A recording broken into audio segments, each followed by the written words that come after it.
Hello and welcome to Press Review. I'm Carmen Cracknell. Today we'll be taking a look at Saudi Arabia's involvement in the continuing conflict in Syria, as we are joined by political expert Nedal Naisa. We'll also take a look at developments on Iran's nuclear agreement, but first let's begin by taking a look at the front pages of the UK's newspapers.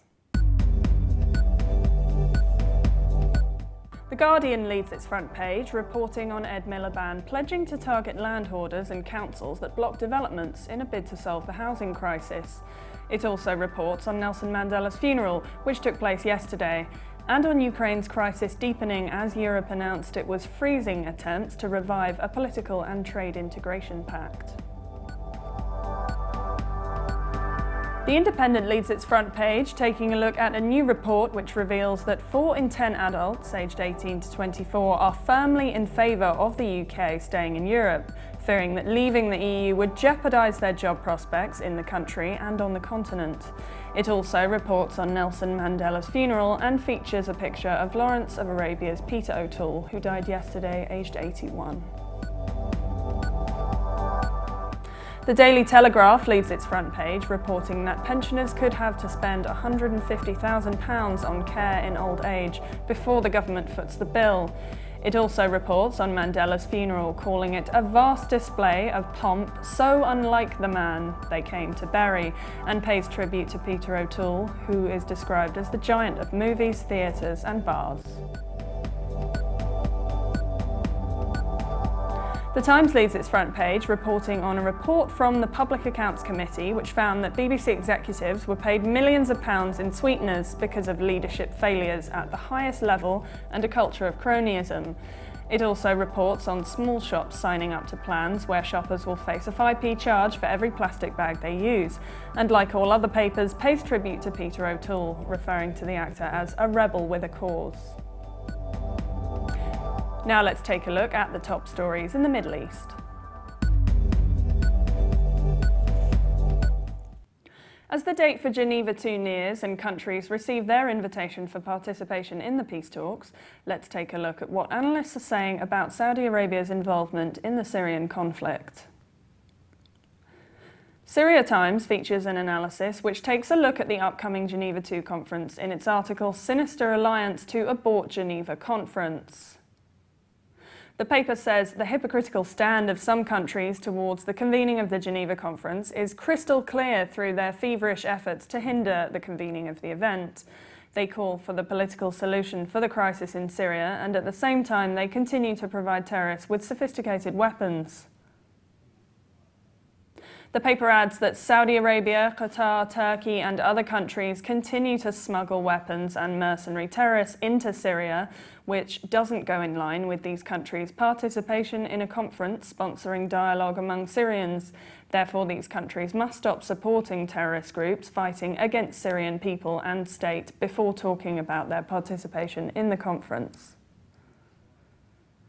According to the paper, the Syrian crisis revealed the truth about the Saudi-Israeli and Qatari-Israeli alliance, in addition to uncovering the truth of the European hypocrisy and the frailty of the Arab political system when the Arab League was transformed into a Trojan horse used to undermine and weaken Arab states in service of foreign agendas that serve the enemies of the Arab nation.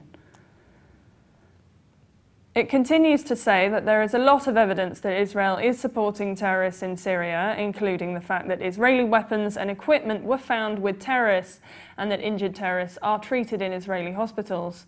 Saudi Arabia is the largest supporter of Tafkiri terrorists in Syria and is directly responsible for the shedding of Syrian blood, motivated by American-Israeli instructions and unreasonable hatred. The paper says that the majority of Syrian people believe in a Syrian-Syrian dialogue that drags Syria out of the vortex of bloodshed. Syria is achieving major victories against the aggression targeting it. The International Conference on Syria, Geneva II, and any political endeavours should serve the interests of Syria and the region. It should eliminate terrorist acts that target their country. It concludes by saying that only the Syrian people can determine the fate of the country and decide on the outcome of the forthcoming Geneva II conference.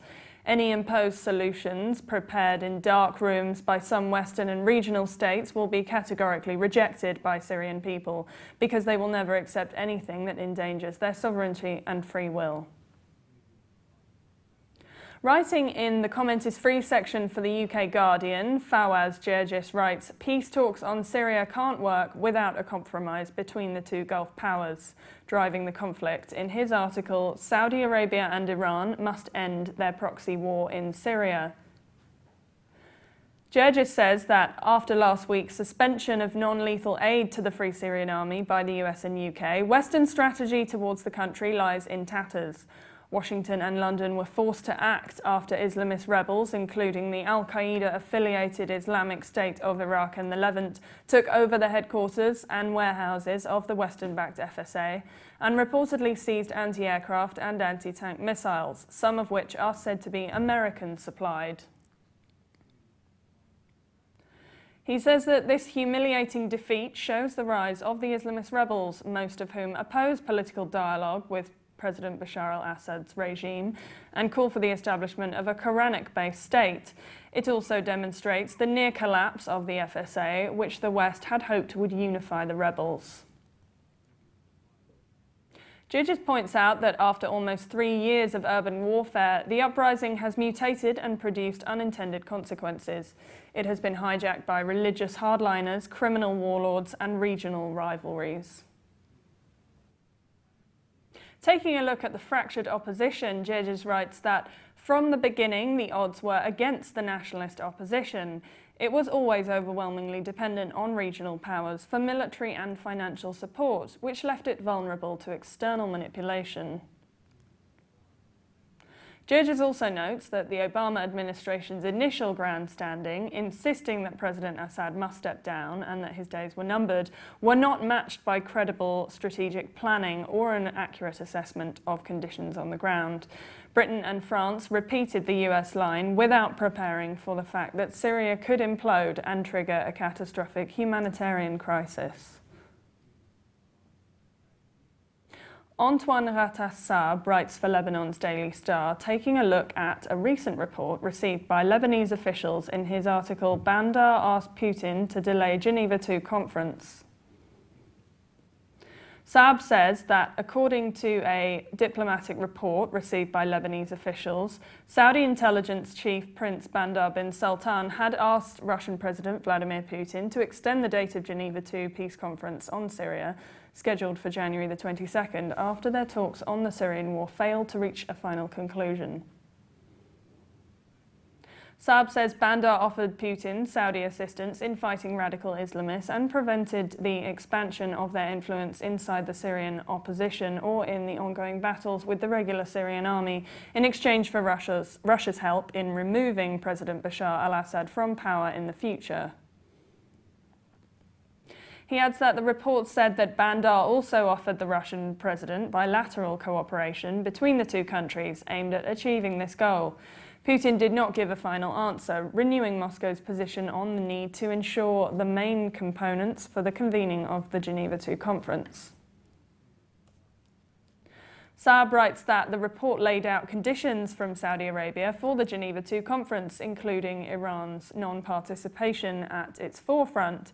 The second Saudi condition, according to the report, is to extend the period for preparations for the Geneva II conference because Saudi Arabia believes that it can improve its negotiating position with the Syrian regime through military successes by the armed factions it directly supports.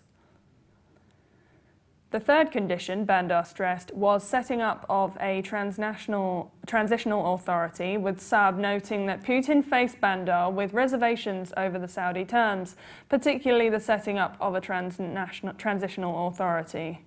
However, despite the differences, there were points of convergence between the Russian and Saudi sides, first on confronting the terrorist movements in Syria and the region, second on giving priority to a political solution to the Syria crisis, and third on following up dialogue between Russia and Saudi Arabia through high-level officials or the creation of relevant committees by the two countries. We're joined today by political analyst Nidal Naisseh. Thank you for joining us. Can you hear me, Nidal? Yes, thank you. I'm hearing you well. As you may have seen, Saudi has been coming under immense scrutiny for its double standards regarding Syria. An article in the UK's Guardian says that Syria's crisis is actually because of Iran and Saudi's proxy war. Do you agree that this is a proxy war? Good evening to everybody. Yes, that's exactly what has been come or written in an essay by a prominent journalist, Saudi journalist in Al Hayat newspaper on Saturday, the 14th of December. In the title of the essay, he is the mouth speaker, in fact, of Al Saud and the royal family in Saudi Arabia. He is saying exactly and literally that it's the great or big showdown or confrontation, or the next showdown or confrontation between Saudi Arabia and Iran in Syria. He says literally that Saudi Arabia knows that it will bear alone the confrontation or the next confrontation with Iran, which will be in Syria. This man, this journalist is called Jamal Khashoggi. He writes these words or this essay in Al Hayat newspaper on Saturday. I think that Saudi, after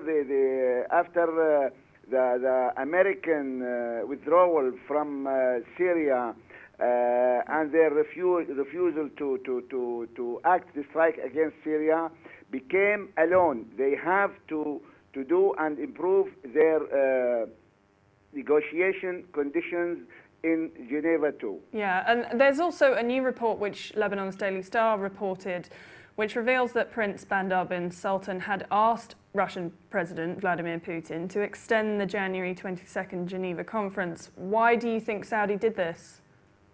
Yes, they know now that the Syrian army is achieving many victories in every confrontation with the terrorist and armed militias in Syria. They can't do or achieve any military victory over the Syrian army up till now.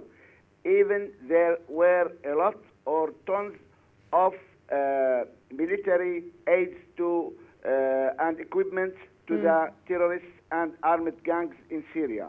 Yeah. Even though they couldn't improve or achieve anything on the ground, so that they are going to extend the January 22nd Geneva II conference to achieve anything for to be their great powerful or strong card on the table of negotiation. Yeah, and finally, new reports are also saying that Saudi has designated $300 million to finance more operations by the armed terrorist groups.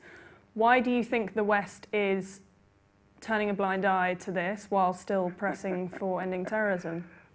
I do think that this is something which makes me laugh, because this is a very small number or very small sum of money. The $300 million is nothing compared with what was presented and which some experts estimate to be for more than $20 billion. You know, I do think that Americans or these reports try to listen this the great Western involvement in the Syrian crisis. The West and the West, the NATO, in fact, have presented a lot of equipment and arms to the militias fighting in Syria. Thanks very much. That's all we've got time for today, Nadal. Thanks very much for joining us. Thank you very much. Thank you. As doubts arise over the newly agreed Iran nuclear deal, let's see what analysts are saying. David Ignatius has written an opinion piece for the Washington Post titled "Iran Committed to Making a Deal."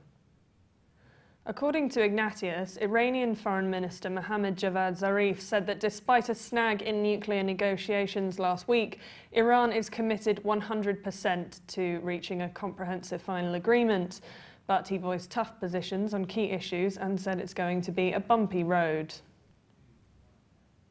Zarif also said his country would continue the talks despite what he calls the extremely counterproductive US Treasury Department announcement last week of new steps to enforce existing sanctions.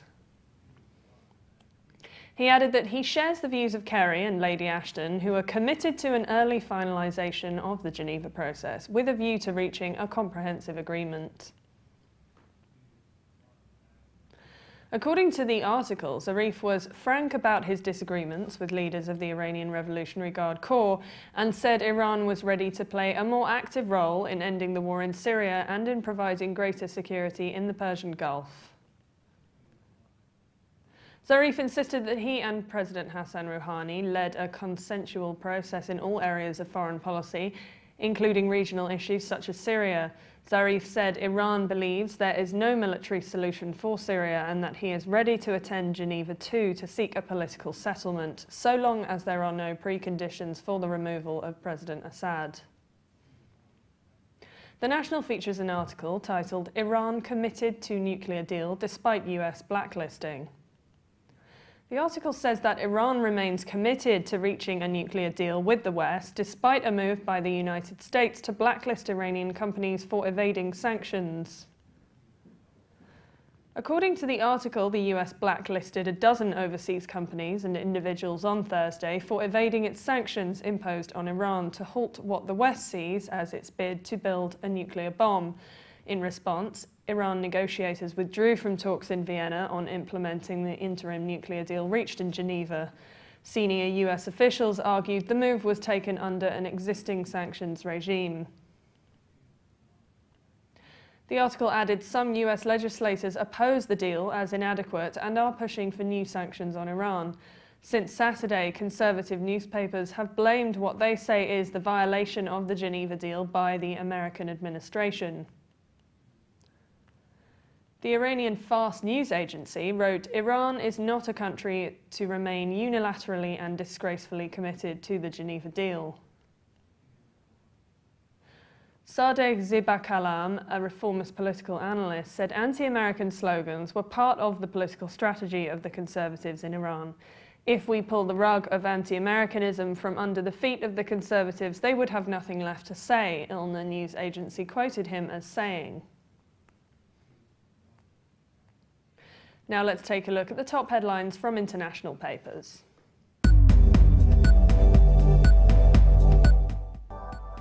UAE's Gulf News leads its front page with the headline, "Nuclear talks will continue, Iran says."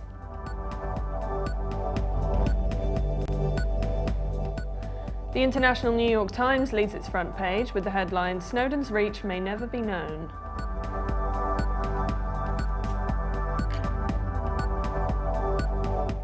Russia's Moscow Times leads its front page with the headline, "Gudkov's found new political party." And finally, Iran's Tehran Times leads its front page with the headline, "Iran to continue nuclear talks seriously, Zarif."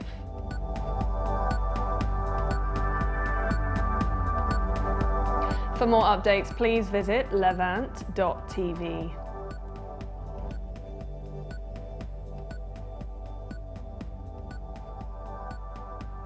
Goodbye for now.